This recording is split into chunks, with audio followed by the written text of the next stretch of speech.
Most people think building wealth starts with making more money. But here's the truth. It starts with managing what you already have. No matter what your income is right now, whether it's $3,000 a month or $13,000, how you divide your money determines how far it actually goes. What I've found through my own journey and studying how financially successful people operate is that wealth isn't built with luck. It's built with structure. And today, I'm going to show you exactly how to create that structure using some of the most popular money management frameworks, like the 50-30-20 rule, the 65-20-15 method, and the 70-20-10 principle. We'll break down what they mean, how to use them, and which ones might actually work best for you. If you've ever felt like your paycheck disappears before the month ends, if you want to save more, invest smarter, and finally feel in control of your money, this video is for you. Section 1. What is the 50-30-20 rule and why it works? Let's start with the rule that's probably the most popular, the 50-30-20 rule. It's simple, it's practical, and honestly, it's one of the easiest frameworks to start with if you're just beginning your financial journey. Here's how it works. You divide your after-tax income into 3 buckets. 50% for needs, that's your rent, mortgage, groceries, utilities, transportation, pretty much anything you'll literally have to pay to survive and stay employed. Then there's the 30% for wants. This is where most people lose track. Wants are the non-essentials. Eating out, streaming subscriptions, shopping, vacations, even your daily coffee run. It's not about cutting them out, it's about containing them within this bucket. Then there's 20% for savings, debt repayment, and investments. This is your future. This is where you put money into an emergency fund, a Roth IRA, real estate, or towards paying off high interest debt like credit cards. Let's say you take home $4,000 a month. Using 50-30-20, that would mean $2,000 towards needs, $1,200 for wants, $800 for saving, investing, and paying off debts. Now I get it, for a lot of people, 50% just doesn't actually cover all the essentials, especially with housing costs right now. This framework isn't meant to be perfect. It's meant to give you a starting point. If your needs are more like 60 to 65%, that just means your wants or savings have to temporarily shrink until you can boost your income or cut some costs. What matters is the structure. When you're intentional with how your money is divided, you'll start to feel less stress and more confidence every single month. And remember, your percentages can evolve as your life does. In the next section, we'll look at how higher savers, like people aiming for financial independence, adjust these percentages using a different model. But before we cover that, I ask that you hit the like button and subscribe to the channel.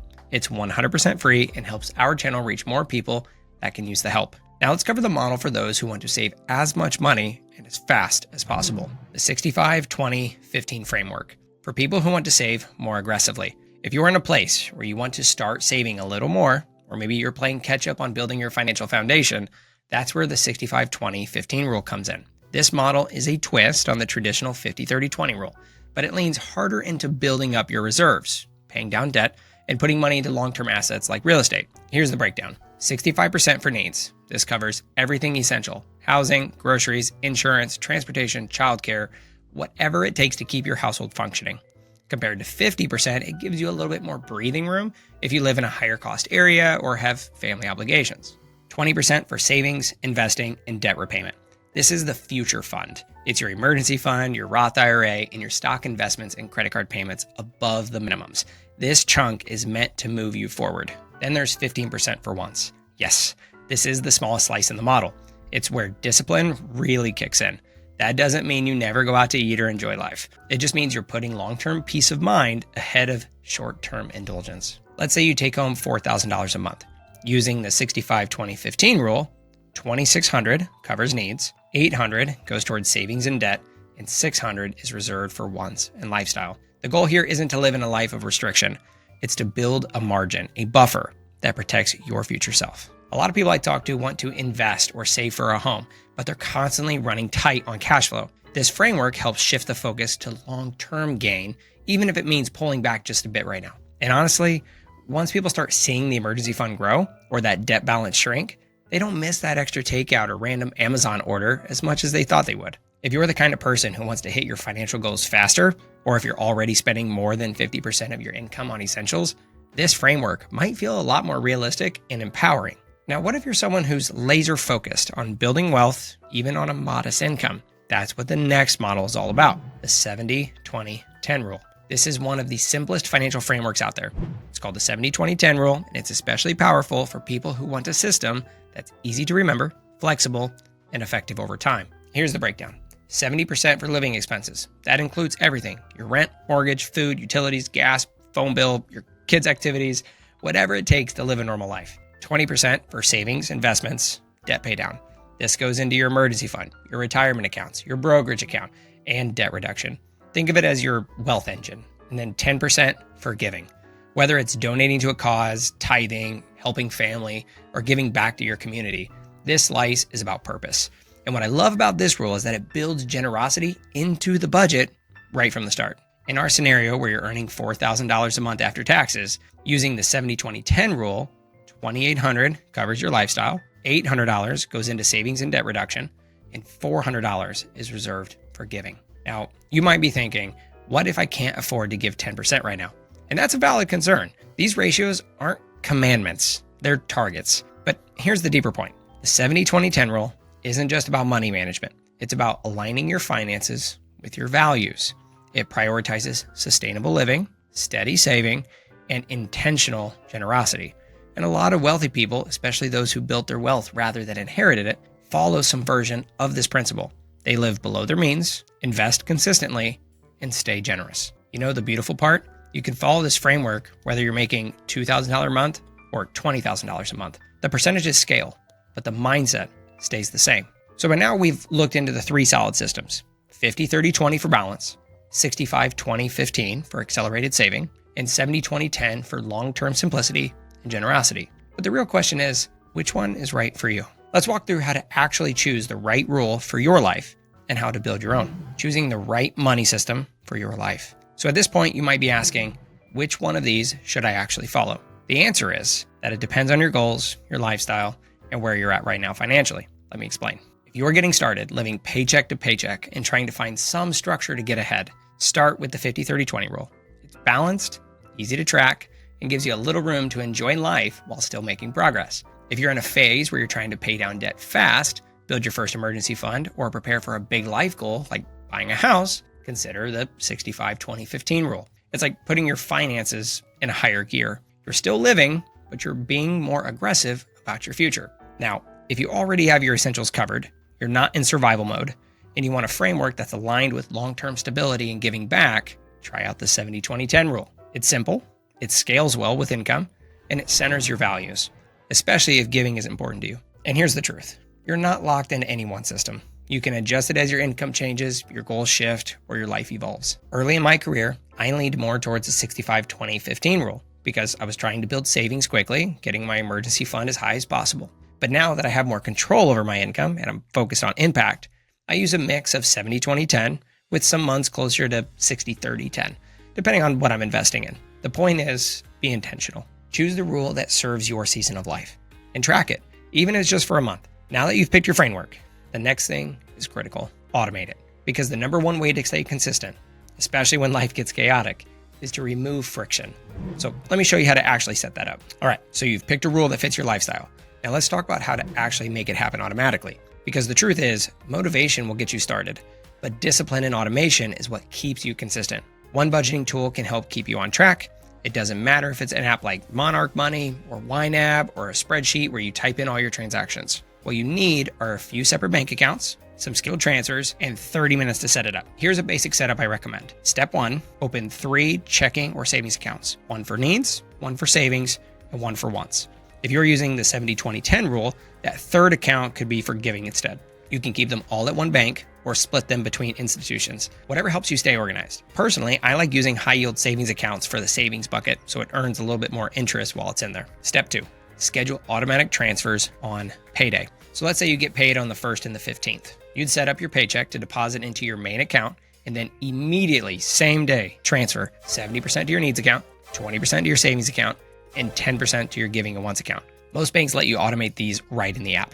It's basically a set it and forget it system that makes sure your money's moving before you even see it. And then step 3, link your bills and subscriptions to the correct account. Groceries, rent, gas, utilities, tie those to your needs account. Emergency fund, Roth IRA contributions, or extra loan payments, pull from your savings accounts. For the vacation savings, morning latte, DoorDash order, or movie night, that's your wants and fun account. What this does is creates natural limits.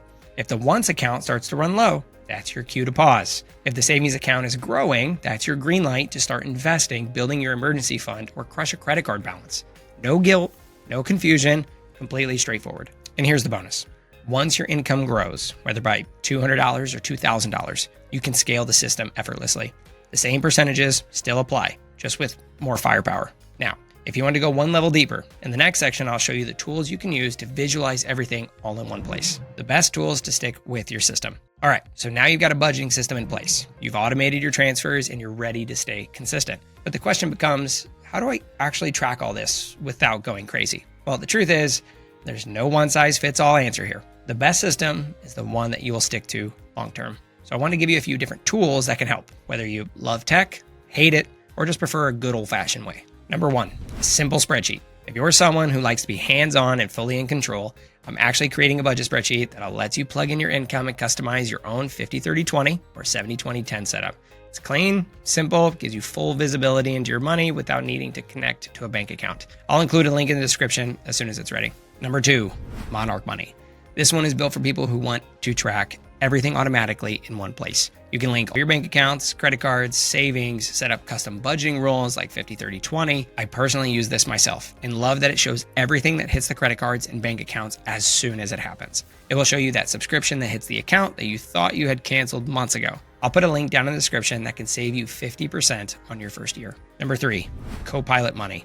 If you're an Apple user, Copilot is a beautifully designed and gives smart insights into your spending trends, just like Monarch Money. Great for visual learners or people who love tracking habits. The downside is that it's only for Apple users currently. So if you or your spouse have an Android, I wouldn't recommend this one. Number four, Origin. This one's ideal for people wanting simplicity in their budgeting, investing, retirement planning, even net worth tracking. It's a little newer on the market, but they're building it out pretty quickly. Number five, EveryDollar. Okay, so you probably heard of this one, created by the Dave Ramsey team. EveryDollar is for folks who want a zero-based budget and prefer a more hands-on approach each month. Number six, Rocket Money. You've probably seen the commercials or ads for this one, but Rocket Money gets its fame for offering to cancel any unwanted subscriptions you have. It's intuitive and has a sliding scale for pricing, so you only pay for what you need. At the end of the day, the tool you use matters way less than the habit you build. Some people thrive with automation, others do best with spreadsheets. Some need daily reminders, others just want to check in on it once a week. The goal is simple. Know where your money's going, be intentional with what you keep, and stay consistent month after month, year after year. That's how wealth is built. Now, we both know that life is going to throw curveballs at us. I want to talk about how to stay on track when it does. That's where most people get stuck. Unexpected expenses pop up. You miss a transfer. You overspend on a trip. Or maybe you just fall off for a couple months. It happens to everyone. It happens to me. What matters more than anything else is this. You don't need to be perfect. You just need to be consistent enough to get back on track. Wealthy people don't build their money habits because they're superheroes. They build them because they have systems in place. And when they mess up, which they do, they don't throw it all away. They adjust and keep going. So if your budget blows up one month, that's okay. Review it, make some notes, and show up again. So here's a little challenge I give my clients. Can you stick to your system 80% of the time for the next 12 months? That's it. No crazy diet, no 5 a.m. millionaire morning routines. Just build a system that fits your life and stick to it most of the time. You'll be amazed at how far that takes you. Because here's the truth. Money is just a tool. And when you learn to manage it well, you give yourself the freedom to live life on your terms. To travel, to give, to invest in your kids, to breathe easier when something goes wrong. So start simple, pick a system, track your money, automate the boring stuff, and build the habits that'll change your life. That's how you manage your money like the 1%, even if you're just getting started. If this video helped you, hit the like button down below and share it with a friend. You never know when someone could use the help. Thank you for watching, and I'll see you in the next video.